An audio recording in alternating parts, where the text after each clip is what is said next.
Sallallahu ala nabiyil karim wa ba'd. Assalamu alaikum warahmatullahi wabarakatuh. Sunana Aisha Mustapha. Ɗalibai na gida, in ba ku manta ba, a saduwar mu na ƙarshe mun kwana ne a shafi na 16, wanda insha Allah za mu tashi a shafi na 17 cikin littafin Qira'atul Arabiyya. Gashi kamar haka.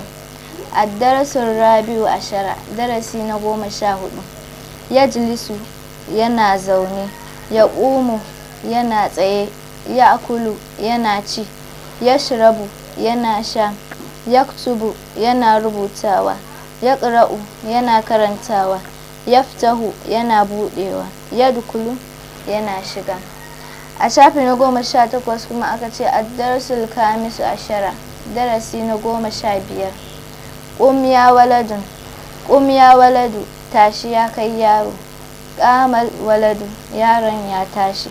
Ijlis ya waladu, zauna ya kai yaro. Jalasal waladu, yaron ya zauna. Qul ya mai gari, ci ya kai mai gari. Akala mai gari ya ci. Ishrab ya tilmizu, sha ya kai almajiri. Sharibal tilmizu, almajirin ya sha. Uktub ya lawwal, rubuta ya kai lawwal.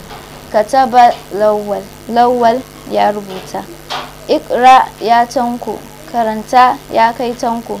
Qara'a tanko, tanko ya karanta. Ifta ya Ahmad, bude ya kai Ahmad. Fataha Ahmad, Ahmad ya bude. Udkul ya shiga ya kai Ahmad. Dakala Ahmad, Ahmad ya shiga. A shafi na 19 kuma aka ce ad-darasul sadisu ashara, darasi na 16. Tashi, yaqumu yana tashi. Qama ya tashi. Ijlis zauna, yajlisu yana zama. Jalasa ya zauna. Qul ci, ya'kulu yana ci. Akala ya ci. Ishrab sha, yashrabu yana sha. Shariba ya sha. Uktub rubuta, yaktubu yana rubutawa.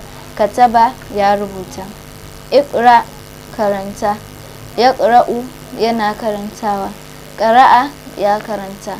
Ifta bude, yaftahu yana budewa. Fataha ya bude. Udkul shiga, yadkulu yana shiga. Dakala ya shiga. To da wannan muka kawo ƙarshen shirinmu na wannan satin. In Allah ya haɗa mu a sati na gaba, za mu yi amfani da waɗannan kalmomi mu haɗa jimloli. Ma'assalam.